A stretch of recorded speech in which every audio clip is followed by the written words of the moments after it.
찬양해 주신 것처럼 우리의 삶에 늘 하나님을 찬양하는 찬양과 기쁨이 넘쳐나기를 주의 이름으로 간절히 축복합니다. 제가 그렇게 눈이 작은 편은 아닙니다. 눈이 그래도 좀 큰 편인데요. 그 옛날부터 그 눈이 큰 사람들은 겁이 많다고 합니다. 그래서 저도 겁이 좀 있는 편인데, 제가 세상에서 무서워하는 게 두 가지가 있는데요. 하나는 제가 몇 번 말씀드렸다시피 개를 무서워하고요. 또 하나는 저는 물을 무서워합니다. 그래서 물하고 별로 친하지가 않아서 제가 살면서 한 번도 못 해본 일이 물속에서 눈 뜨는 거고요.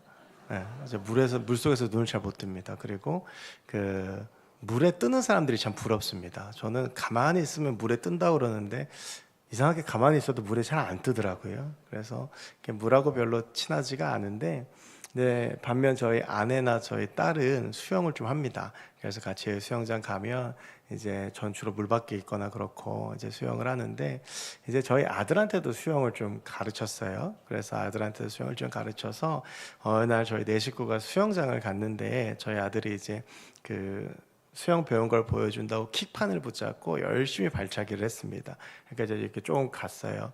그래서 이제 본인 딴에는 이제 킥판 붙잡고 열심히 수영을 해서 쳐다보는데, 저는 그때 했던 딸의 말이 지금도 잊혀지지가 않습니다. 벌써 몇 년이 지났는데도 지금도 생생한데, 아들이 수영하는 걸 보더니 한심스러운 듯이 야, 그건 아빠도 하겠다. 그래서 그 상처가 아직도 있습니다. 저는 그래서 물가에 가면 튜브가 꼭 있어야 됩니다. 그래서 튜브 없이 물에 못 들어갑니다. 튜브 위에 이렇게 딱 앉아가지고 둥둥 떠서 저희 가족들 노는 거, 사람들 노는 거 보는 게 제 재미입니다. 근데 한 번은 저희 아내랑 이제 휴가를 가서 바닷가에 가서 그 튜브 없이 아마 제 생각에 들어갔었던 것 같은데, 그래서 그 바다고 가까운 데서 수영을 좀 한번 해보려고 했는데, 참 신기한 건 저는 왜 발차기라도 앞으로 안 나가는지 모르겠어요. 늘 그 자기 자리에 있는데, 그렇게 하다가 이제 중심을 잃고 막 물에서 한 바퀴를 돌고 뒤통수를 땅에 부딪히고 막 그러면서 죽을 것 같아갖고 막 허운 척 대다가 겨우 살아서 일어났더니 물이 허리까지밖에 안 왔습니다. 그래서 이제 물은 참 무서운 거구나라고 이제 생각을 하는데요. 근데 저만 그렇게 물이 무서울까 생각했는데, 제가 특전사에 근무를 할 때 3년을 근무했는데, 특전사는 이제 여러 가지 훈련을 받습니다. 뭐 강화 훈련, 낙하산을 떨어지는 훈련은 기본이고요. 그리고 제가 생각하기에 특전사 훈련 중에서 제일 힘든 훈련이 그 천리행군이라고 400km를 걷는 겁니다. 그래서 저희 주둔지가 서울 거여동에 있었는데, 이제 충청도부터 시작해서 완전군장을 하고 낮에는 자고 밤에만 산을 넘고 물을 건너서 이제 그 군장을 메고 뛰어가지고 한 일주일에 걸쳐서 주둔지로 돌아오는 훈련이에요. 얼마나 이게 생각만 해도 힘들겠습니까? 그래서 제가 이제 그런 훈련들이나 교육들이 있으면 주로 이제 가서 위문하는 일들을 했었는데요. 그래서 제가 저희 교회 집사님한테 한번 물어봤어요. 집사님, 제일 힘든 훈련이 뭐예요? 저는 당연히 천리행군일 줄 알았더니, 근데 그 집사님이 스쿠버 훈련이라고 하더라고요. 이 스쿠버 훈련은 한 3주 정도 이제 강릉 앞바다에서 하는 훈련인데, 그 물속에서 사는 생존 능력과 전투 능력을 훈련하는 겁니다. 그래서 이제 낙하산을 타고 물에 떨어지기도 하고, 그리고 물하고 함께 3주 동안 사는데, 그 물에서 하는 훈련이 힘든 이유가, 자기가 하늘에서도 자기 뜻대로 해봤고, 하늘에서 떨어지면 낙하산이 있어서 낙하산을 이제 줄이 이렇게 있는데, 오른쪽을 당기면 낙하산이 오른쪽으로 돌고 왼쪽으로 당기면 왼쪽으로 돌거든요. 그러니까 자기 어느 정도 뜻대로 움직일 수가 있어요. 땅에서도 아무리 무겁고 힘들어도 내 뜻대로 할 수 있는데, 물속에 들어가면 자기 뜻대로 안 되더랍니다. 이게 물에 어느 순간 들어가서 뭘 하려고 그러면 밀려 들어오는 그 물살들에 내 몸을 가누지 못하거나 막 호흡도 안 되거나 이런 때가 있어서, 자기는 물에 사는 훈련이 제일 무섭다라고 하더라고요. 저도 그 말을 듣고 생각해 보니까, 우리가 사고 중에서 왜 해양 사고가 나면 큰 이유가요, 이게 어느 순간이 되면 도저히 사람을 구할 수 없을 정도로 이 물에 빠져들어가면 본인들이 스스로 살아나올 수 없을 정도까지 되기 때문에 물은 참 무서운 것 같습니다. 근데 이렇게 물이요, 저처럼 물을 워낙 싫어하는 사람들 뿐만이 아니라 경험적으로 우리가 물에 빠지면 죽는다라는 것을 알고 있습니다. 그래서 어느 정도 내가 여기까지는 들어갈 수 있겠다라고 하는 심리적인 마지노선들이 이제 물을 생각함에 있죠. 그러니까 아무나 바다에 뛰어들어가지 않고 아무나 강에 뛰어들어가지 않고 아무렇게나 수심 깊은 수영장엔 들어가지 않습니다. 홍해 앞에선 이스라엘 백성들도 뭐 본인들이 바다에 빠져본 경험들이 얼마나 있었겠냐마는 이 물에 빠지면 죽는다라는 걸 알죠. 워낙 깊은 바다였기 때문에. 그러니까 그 홍해 앞에 섰을 때 그 심정이 얼마나 답답했을까 싶습니다. 반면에요, 예수님의 제자들은 이제 복음서를 보면 풍랑을 만난 장면들이 종종 나오는데 그때 이 제자들이 굉장히 호들갑을 떱니다. 막 죽게 됐다고 막 그러고 막 예수님과 함께 있을 때 잠자고 있던 예수님을 막 흔들어서 깨우고, 그리고 또 예수님께서 물 위를 걸어오시니까 유령이라고 소리치고 하는 모습들을 우리가 볼 수 있는데, 이것은 제자들은 그 중에서 상당수가 어부였기 때문에 경험적으로 아는 거예요. 이 물이 얼마나 무서운지를. 그러니까 그 풍랑을 만나면 그 앞에서 어찌할 바 모르는 제자들의 모습도 볼 수 있습니다. 이제 오늘 요단강 앞에선 이스라엘 백성들의 모습도 마찬가지일 겁니다. 이제 요단을 건너가면 본격적으로 가나안 정복 전쟁이 시작되어지게 되는데, 그 요단강 앞에 서 있는 이스라엘 백성들의 생각과 삶 역시도 홍해 앞에서나 그리고 풍랑을 만났던 제자들의 모습과 크게 다를 바가 없었고, 그들의 마음은 오히려 더 힘들었을 수도 있습니다. 그래서 오늘 요단강을 건너는 이스라엘 백성들의 모습을 가지고 우리가 좀 은혜를 나누어 보려고 하는데요. 그러기 위해서는 이 요단강이라는 것이 어떤 곳인지를 좀 알아야 되겠죠. 우리가 이제 요단강이 상징적인 의미로는 경계를 뜻합니다. 그래서 이스라엘 백성들에게 있어서 요단강을 건너기 전에는 광야를 의미하고요, 광야의 떠돌이 생활을 의미하는데, 이 요단강을 건너고 나면 이제 하나님께서 약속하신 땅 가나안이 나옵니다. 그러니까 이전의 삶은 광야에서 힘들고 어렵게 떠돌이처럼 돌아다니는 삶이었다라고 한다면, 이제 요단을 건너가고 나면 이제 하나님께서 약속하시는 땅으로 들어갈 수 있게 되는 바로 그 경계이죠.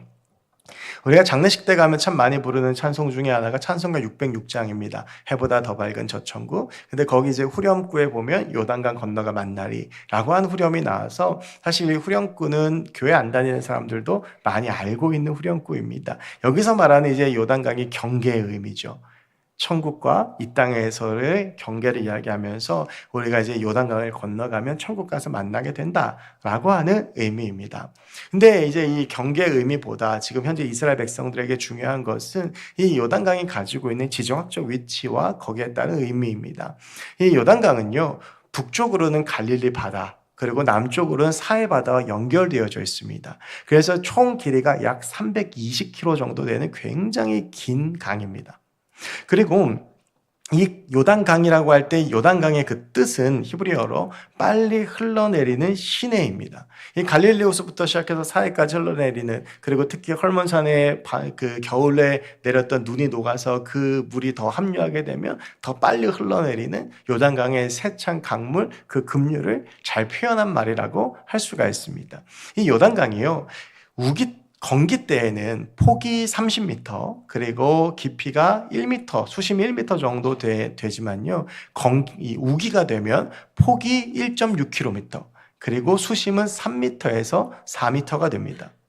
그러니까 건기 때에 폭이 한 30m고 수심 1m면 걸어갈 수 있겠다라는 생각이 들겠지만, 근데 요단강이요, 320km 쭉 이어져서 아주 오랜 시간 동안 긴 시간을 흘러왔기 때문에 이 낙폭이 188m입니다.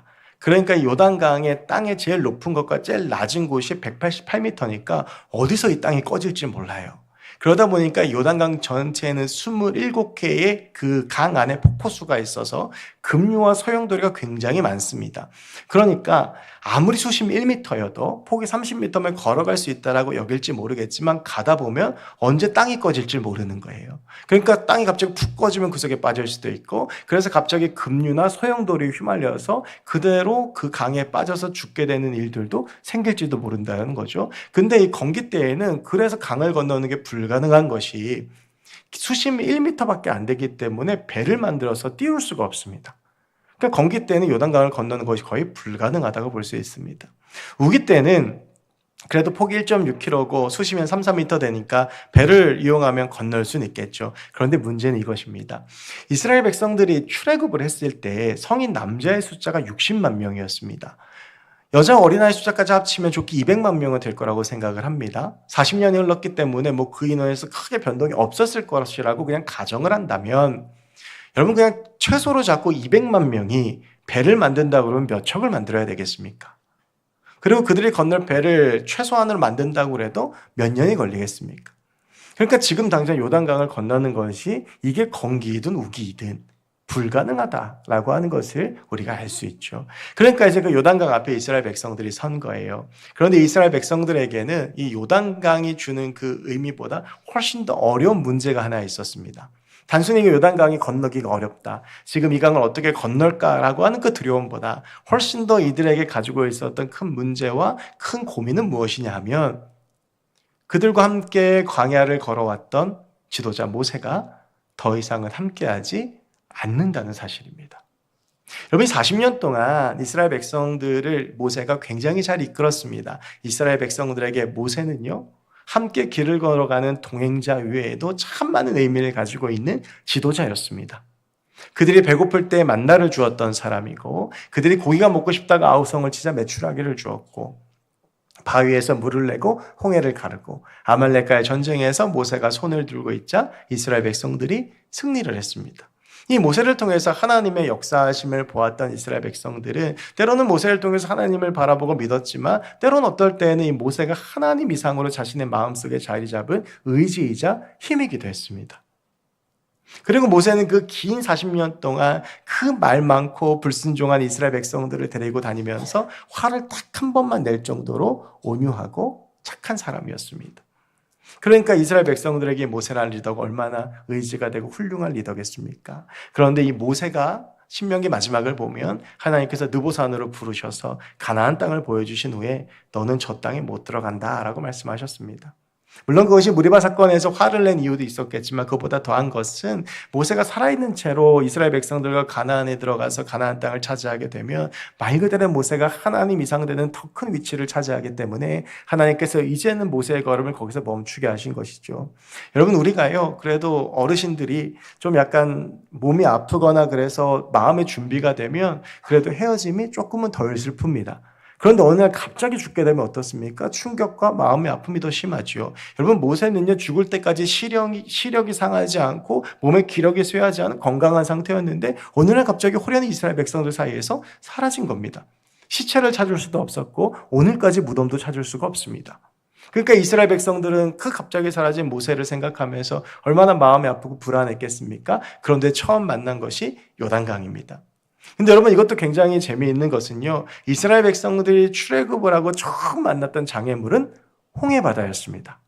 그리고 이스라엘 백성들이 모세가 죽고 나서 여호수아를 지도자로 세우고 가나안으로 들어가면서 처음 만났던 장애물은 요단강입니다. 비슷한 생각을 할 수 있습니다. 그러니까 그 요단강 앞에서 이스라엘 백성들이 무슨 생각을 했겠습니까? 홍해바다를 생각했겠죠. 이미 1세대들은 거의 대부분 죽었기 때문에 아마 모르긴 몰라도 부모에 의해서 홍해바다가 갈라졌던 이야기를 수도 없이 듣지 않았겠습니까? 우리가 만약에 인생을 살다가 홍해바다가 갈라지는 것 같은 놀라운 일을 경험하면 얼마나 많이 이야기하겠습니까? 어쩌면 이 요단강 앞에서 이스라엘 백성들은 잘 때마다 부모에게 들었던 이야기가 홍해가 갈라진 이야기였을지도 모릅니다. 그런데 그와 비슷한 요단강을 만났는데 모세가 없습니다. 이렇게 생각했겠죠. 모세가 있다면 이 요단강을 가를 수 있을 텐데, 모세가 있다면 이 요단강을 건널 수 있을 텐데. 이것이 지금 이스라엘 요단강 앞에서 이스라엘 백성들의 상황이었습니다. 든든한 버팀목이었던 모세가 없는 상태에서 요단강 앞에서 이스라엘 백성들의 심정은 어땠을까요?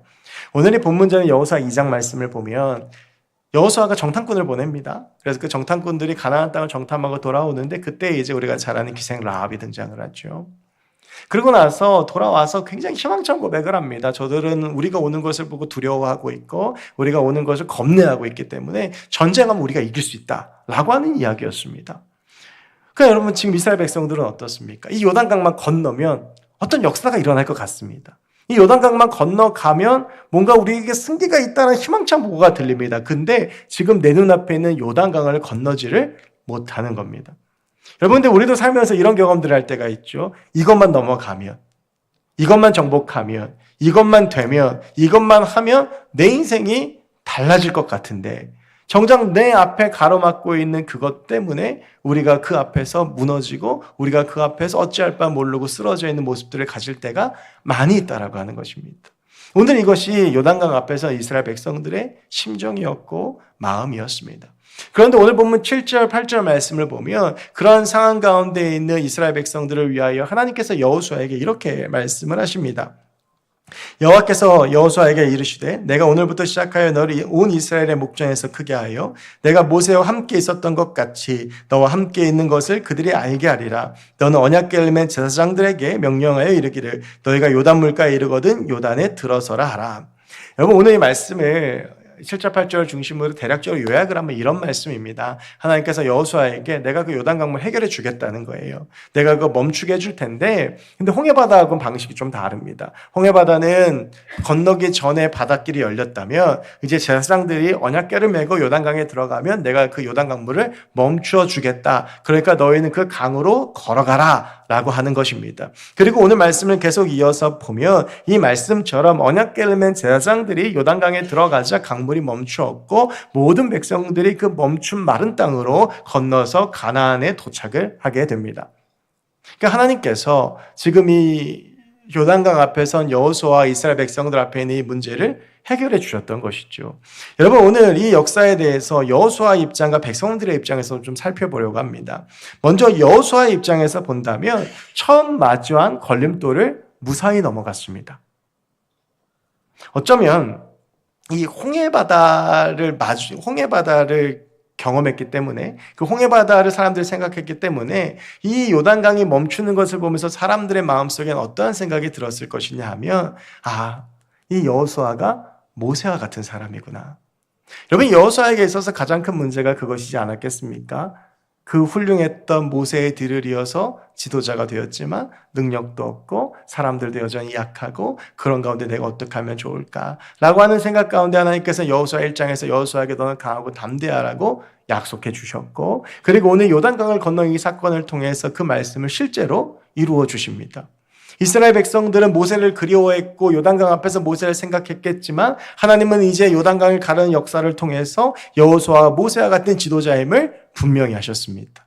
여러분 우리가 이 대목에서 분명히 깨달을 수 있는 것이 있습니다. 하나님께서 부르신 사람, 하나님께서 세우신 사람을 분명히 책임지신다는 사실입니다.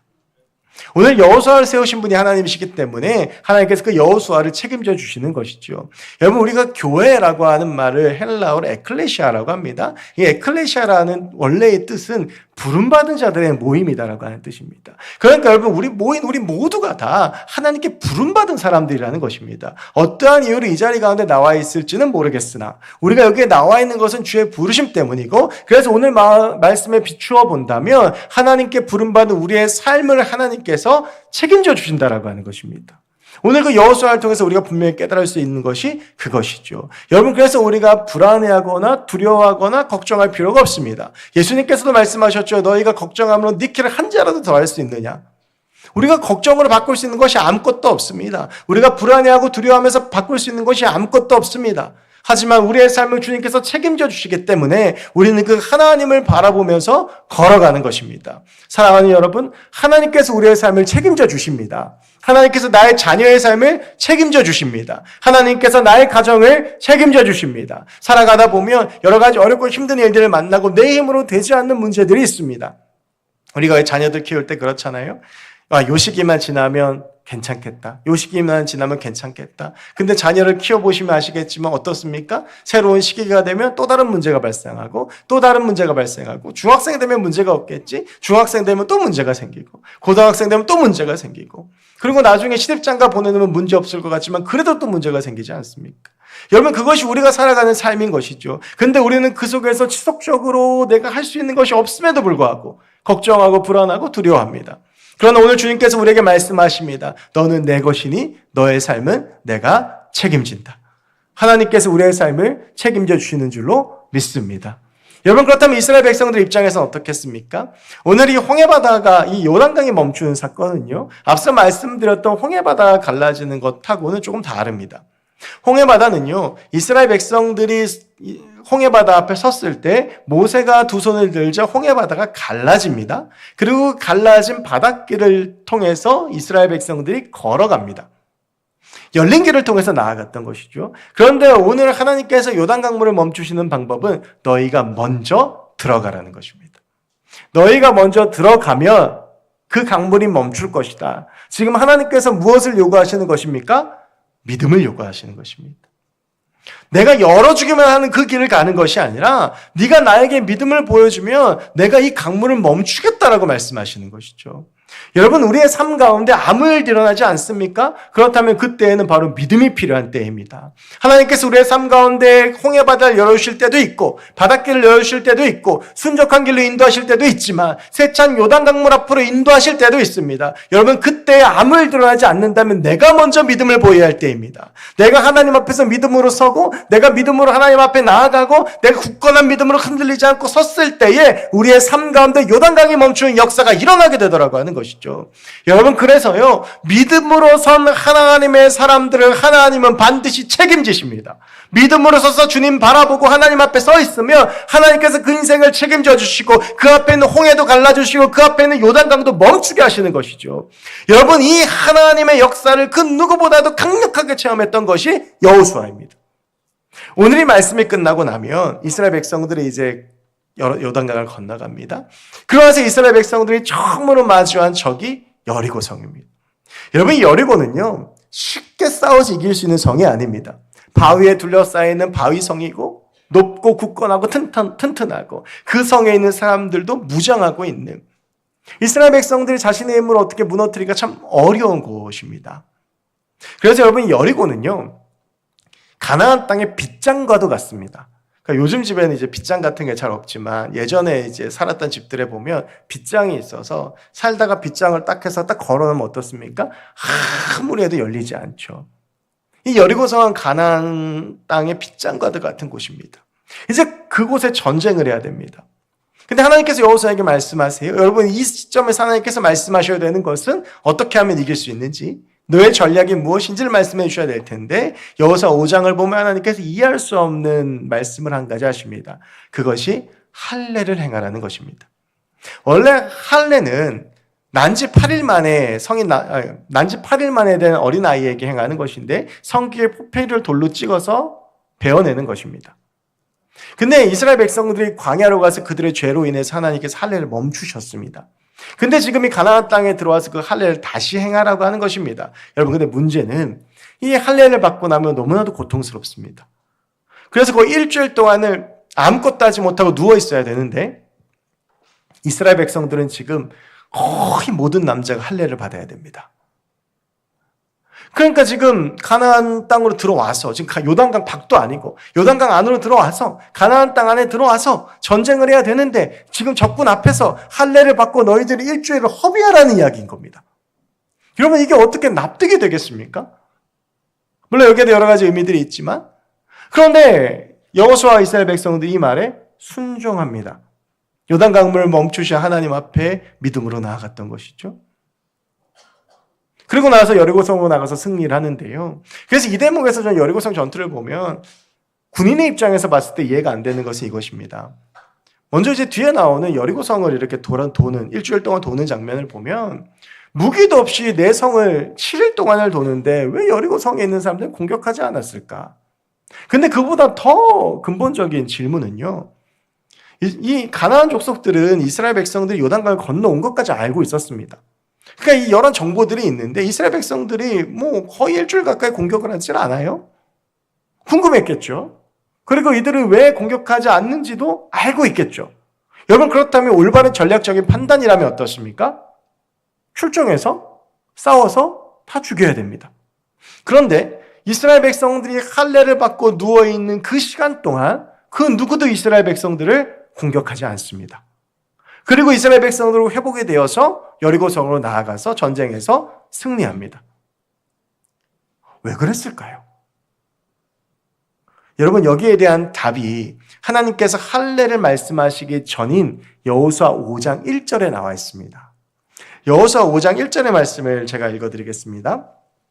요단 서쪽의 아모리 사람의 모든 왕들과 해변의 가나안 사람의 모든 왕들이 여호와께서 요단 물을 이스라엘 자손 앞에서 말리시고 우리를 건너게 하셨음을 듣고 마음이 녹았고 이스라엘 자손들 때문에 정신을 잃었더라. 요단 강물이 멈추게 되면서 이 강물이 멈추게 되면 계속 흘렀던 강물이 한 곳에서 통로를 멈추게 되면 강물이 범람하겠죠. 강물이 넘치니까 주변에 있는 마을들이 피해를 받겠죠. 그러니까 이런 이야기가 소문들이 다 퍼졌겠죠. 여러분 생각해 보십시오. 지금 우리 성을 오고 있는 사람들이 어떤 사람들이에요? 강물을 멈추고 건너온 사람들입니다. 그러니까 마음이 녹고 정신을 잃은 거예요. 그들이 할례를 받아서 누워있는 걸 알면서도 감히 치지를 못하는 겁니다. 아무 무게 없이 우리의 성을 7일 동안을 돌아도 치지를 못하는 겁니다. 믿음으로 그들이 나아가자 하나님께서 일하기 시작하시는데 하나님은 사람이 이해할 수 없는 방법으로 이렇게 이스라엘 백성들에게 승리를 주셨다라고 하는 것입니다. 여러분 믿음으로 나아가고 행진하는 사람들을 위해서는요 눈에 보이진 않지만 하나님께서 일하시는 줄 믿습니다. 오늘 이 이스라엘 백성들이 할례를 하지만 하나님께서 지금 가나안 족속들의 마음 가운데 이렇게 했던 거 몰랐을 수 있습니다. 그런데 하나님께서 그렇게 하시더라는 것입니다. 여러분 홍해바다가 갈라질 때요 우리가 옛날 영화를 보면 이렇게 모세가 손을 딱 들면 무슨 어설픈 CG로 바다가 갑자기 쩌저저저적 갈라지는데 그렇게 갈라지지 않았습니다. 성경을 보면 모세가 하늘 향해 손을 들었는데 아무 일도 바다 가운데 일어나지 않습니다. 다만 동풍이 불기 시작합니다. 그리고 동풍이 밤새 불면서 그 홍해를 갈랐습니다. 바로 가르실 수도 있는데 하나님께서 홍해바다를 하룻밤 사이에 가르신 이유는 무엇입니까? 이스라엘 백성들에게 믿음을 알려주시는 거예요. 뒤에 애굽왕 바로의 군대가 쫓아오니까 마음이 조급하고 두려울 텐데 하나님의 시간을 기다리면서 믿음으로 하나님의 역사를 바라보는 것이 무엇인지 보게 하신 겁니다. 여러분 그런데요 그렇게 믿음으로 그 홍해바다를 보고 있는 동안 애굽왕 바로의 군대가 도착하면 다 끝이잖아요. 그래서 하나님이 어떻게 하시냐면 항상 이스라엘 백성들 앞에 있었던 구름 기둥을 들어서 애굽왕 앞에다 갖다 놓으십니다. 그리고 애굽 사람들의 눈을 가리십니다. 그들의 진격 속도를 주신 것이죠. 하나님의 때에 하나님의 방법을 하나님의 시간에 가장 맞게 하나님께서 믿음 가운데 일하셨던 것입니다. 여러분 우리가 믿음을 가지고 살아가면 하나님은 이렇게 역사하십니다. 우리가 믿음으로 하나님을 온전히 믿고 그 믿음 안에서 하나님과 함께 걸어가면 하나님은 그 믿음 가운데 응답하셔서 우리의 삶을 책임지시고 우리의 삶 가운데 일하신 하나님의 역사가 우리의 삶 가운데 나타난다라고 하는 것입니다.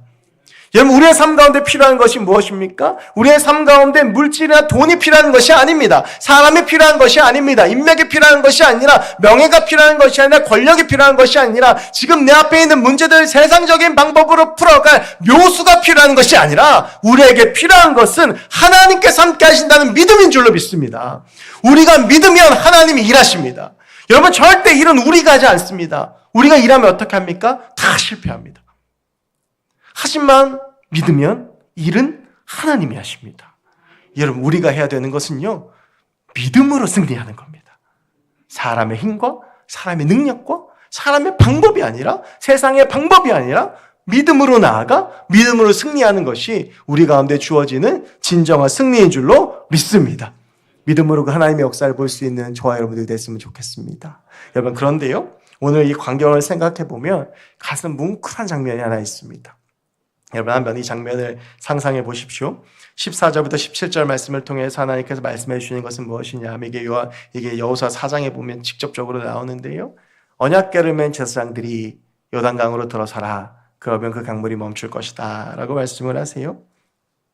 17절 말씀을 보면 이렇게 되어 있습니다. 여호와의 언약궤를 맨 제사장들은 요단 가운데 마른 땅에 굳게 섰고 그 모든 백성이 요단을 건너기를 마칠 때까지 모든 이스라엘은 그 마른 땅으로 건너갔더라.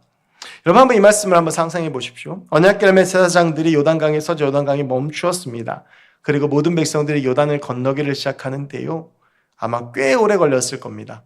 수백만 명의 사람들입니다. 그냥 출애굽 때를 기준으로 200만 명이라고 쉽게 생각하면 김해시 인구가 55만 명입니다. 김해시 전체 인구의 4배가 달하는 인원이 요단강을 건너가야 되는데 그 제사장들이 언약궤를 메고 그 가운데 서 있었다라고 하는 것이죠. 그런데 여러분 이제 굳게 서서라고 표현하는데 이 표현이 감동적인 이유는 이것입니다. 출애굽기 25장을 보면 이 언약궤를 만드는 규정이 나옵니다. 그럼 제가 그 규정을 말씀을 드릴 텐데요. 여기서 나오는 규빗이라고 하는 것은 성인 남자의 팔꿈치부터 손끝까지의 길이입니다. 그래서 대략적으로 약 50cm 정도 된다고 생각하시면 됩니다. 언약궤를 만드는데 조각목으로 궤를 짜되 길이는 2규빗 반, 그러니까 한 130 정도 되겠죠. 그리고 너비는 1규빗 반, 그러면 75cm 정도 될 겁니다. 높이도 한 규빗 반. 이렇게 해서 궤를 짭니다. 순금으로 그것을 싸되 그 안팎을 싸고 위쪽 가장자로 돌아가며 금태를 두르고 금고리 넷을 부어 만들어 그 네 발에 달되 이쪽에 두 고리 저쪽에 두 고리를 달며 조각목으로 채를 만들어 또 금으로 싸고 그 채를 궤 양쪽 고리에 껴서 궤를 매게 해서 네 사람이 언약궤를 매게 됩니다. 그리고 나서 17절 말씀을 보면 순금으로 속죄소를 만들려고 되어 있는데 이 속죄소가 뭐냐면 언약궤 덮개입니다. 순금으로도 덮개를 만들어요. 그래서 이 언약궤에는 뭐가 들어가냐 하면 만나가 들어가고요. 아론의 쌍난 지팡이가 들어가고 가장 중요한 것이 모세가 시내산에서 받았던 언약의 두 돌판이 들어갑니다. 그러니까 이렇게 조각목으로 짜서 순금으로 다 싼 이 언약궤 안에 돌판도 들어가고 만나하고 지팡이가 들어갑니다. 제가 여러분 이 말씀 왜 드리는지 아십니까? 엄청나게 무거웠을 겁니다. 근데 이 엄청나게 무거운 언약궤를 메고 제사장들이 이스라엘 백성들이 그 강을 건널 때까지 서 있습니다. 그 여호수아 4장을 보면 그래서 다 건넌 다음에 마지막으로 이 제사장들이 언약궤를 메고 나와서 땅에다 발을 디디자 요단강이 다시 흐르기 시작합니다. 그러면 얼마나 무거웠을까요? 이 수백만 명의 사람들이 요단강을 건너는 동안 그것을 어깨에 메고 그 무게를 짊어지고 거기서 버티면서 내 백성이 이 땅을 건널 때, 이 강을 건널 때까지를 기다리고 있었던 것입니다. 저는 이 제사장들의 모습을 생각하는데 이 제사장들의 헌신과 그 제사장들이 그 마른 땅에 굳게 서서 오늘 제 표현에 굳게 서서 흔들림 없이 그 언약궤를 메고 하나님을 바라보고 백성을 바라보는 그 모습이 너무나도 감동적이었습니다. 여러분 그러면서 제 안에 이런 기도가 있었는데요. 하나님 제가 이런 버팀목이 되길 원합니다. 교회, 가정, 내가 속한 공동체에서 이런 버팀목이 되어 제가 하나님의 역사에 이루게 하여 주시옵소서. 여러분 하나님의 역사는 항상 사람을 통해서 일어납니다. 바로 이 버팀목이 되었던 사람을 통해서 일어나는데요. 출애굽 40년 동안 그 험악한 시절을 모세라는 버팀목이 이스라엘 백성들을 버텨주었고 그래서 이스라엘 백성들이 모세를 통해서 하나님의 역사를 경험할 수 있었습니다. 가나안 정복전쟁 동안 여호수아라는 버팀목이 있었기 때문에 이스라엘 백성들은 가나안 정복전쟁을 승리하며 그 땅을 손에 얻을 수 있었습니다. 이스라엘 첫 번째 왕이었던 사울이 블레셋과의 전투에서 대패를 하고 자신과 세 아들이 동시에 죽고 이스라엘이라는 그 나라의 존폐 자체가 흔들릴 때에 다윗이라는 버팀목이 든든히 서서 하나님을 바라봄으로 이스라엘 다시 안정시켰습니다. 이스라엘 백성들이 포로로 끌려갔을 때에 다니엘이라고 하는 그 버팀목이 이스라엘 백성들에게 있어서 그들을 살렸고 이스라엘 백성들이 바벨론에서 돌아올 때 스룹바벨, 에스라, 느헤미야라고 하는 그 버팀목들이 그 어려운 상황 가운데서 버텨주었기 때문에 다시 예루살렘이 회복되어지고 예루살렘 성전이 세워지고 예루살렘 성벽이 재건된 것입니다. 초대교회는 베드로와 바울이라는 이 훌륭한 버팀목들 때문에 그 힘든 박해 가운데에서 버티고 설 수 있었고 모든 사도들이 다 죽고 나서 로마의 도미티아누스 황제를 통해서 엄청난 박해가 초대교회에 가해졌을 때 사도 요한이라고 하는 그 한 명 있는 버팀목이 버텨주었기 때문에 초대교회가 그 박해 가운데서 신앙을 지킬 수 있었고 오늘날까지 우리가 이 교회를 다니면서 복음을 알 수 있었던 것입니다. 여러분이 버팀목이 되어주는 사람이 그 공동체를 살렸고 나라를 살렸고 교회를 살렸고 그리고 자신을 살렸습니다. 여러분 저는요 우리가 우리 교회와 가정과 직장과 사업장과 내가 있는 곳에서 바로 이렇게 버팀목이 되는 사람이길 원합니다. 우리가 이렇게 굳게 서서 버팀목이 되어서 바라보면 우리의 가정이 살아납니다. 우리가 버팀목이 되어서 굳게 서면 우리의 교회가 살아나고요. 내 직장이 살아나고 사업장이 살아나고 내가 버팀목에서 굳건히 서 있으면 김해 땅과 이 대한민국 전체가 살아나는 역사가 우리 가운데 일어나는 것입니다. 버팀목이 되어서 그 무거운 언약궤를 메고 힘들지만 굳게 서 끝까지 버텼던 그들 때문에 요단 강물이 멈추고 이스라엘 백성들이 요단강을 건넜던 것처럼 버팀목이 되는 바로 그 사람 때문에 하나님의 역사가 일어나는 것입니다. 내가 버팀목이 되면 우리 가정이 살아나고 내가 버팀목이 되면 우리 교회가 살아나고 내가 버팀목이 되면 내 학교, 내 직장, 내 사업장이 살아나는 것입니다. 저는 오늘 이 말씀을 묵상하면서 다시 한번 결단한 것은 제가 그래도 와서 자랑할 만한 건 아직까지 새벽기도를 하루도 안 빠졌거든요. 새벽기도를 앞으로도 더 빠지면 안 되겠다. 그리고 저는 새벽기도 오시는 분들도 아시겠지만 항상 제 자리가 있습니다. 설교를 하면 앞에, 설교하는 목요일은 바로 뒷자리 가장 앞에 앉아 있는 건 피곤하면 가끔 뒤에 앉고 싶을 때도 있거든요. 너무 이제 힘드니까. 그 앞에 있으면 이제 신경도 쓰이고. 근데 제가 거기서 버텨내고 싶은 거예요. 그러면서 새벽 기도원 분들이 그래도 제 뒷모습 보면서 그 기도하는 모습에 힘을 내시길 바라고, 그리고 내가 이 새벽 재단을 이 꽉 물고 지켜서 내가 그래도 버팀목이 되어야 되겠다라는 그 마음이 있는 겁니다. 그러니까 새벽에 일어나면 사실은 그냥 자고 싶을 때가 있죠. 힘들 때가 있죠. 근데 제 마음속에 들었던 생각은 앞으로 더 이 꽉 물고 지켜야 되겠다. 버팀목에 대해서 절대 흔들리면 안 되겠다. 내가 아무리 힘들어도 언약궤만큼 무거우랴.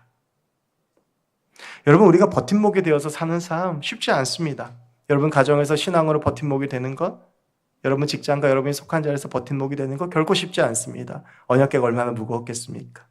그런데 그렇게 버텨내자 어떠한 역사가 일어납니까? 요단강이 멈추는 것입니다. 여러분이 버팀목이 되면 우리의 삶 가운데 그 역사가 일어나게 될 줄을 믿습니다. 힘들고 어렵더라도 굳게 서십시오. 흔들리지 마십시오. 무겁지만 그래도 내가 하나님 앞에 서 있으면 나를 통하여 하나님의 역사가 일어납니다. 어렵고 힘들 때, 흔들릴 때 주님 바라보십시오. 주님을 바라보는 그 믿음을 주님께서 보시고 그 인생을, 그 공동체를, 그 삶을 반드시 책임져 주실 줄로 믿습니다. 우리가 하나님을 바라보면서 함께 나아가는 우리 모두가 될 수 있기를, 또한 그 기적의 주인공들, 승리의 주인공들 될 수 있기를 주의 이름으로 간절히 축원합니다. 기도하겠습니다. 하나님, 오늘 이 요단강을 건너는 말씀을 나누었습니다. 주님, 믿는 자의 삶을 책임지시는 주님을 바라보며 서게 하시고, 특별히 내가 있는 곳에서 아무리 어렵고 힘들지만 버팀목이 되어 굳건히 서서 하나님의 역사와 승리를 이루는 우리 모두가 되게 하여 주시옵소서. 어떠한 상황 가운데라도 주님을 바라보게 하시고 나를 바라보시는 그 하나님을 바라보며 서는 우리가 되게 하여 주시옵소서. 감사드리며 예수 그리스도의 이름으로 기도하옵나이다. 아멘.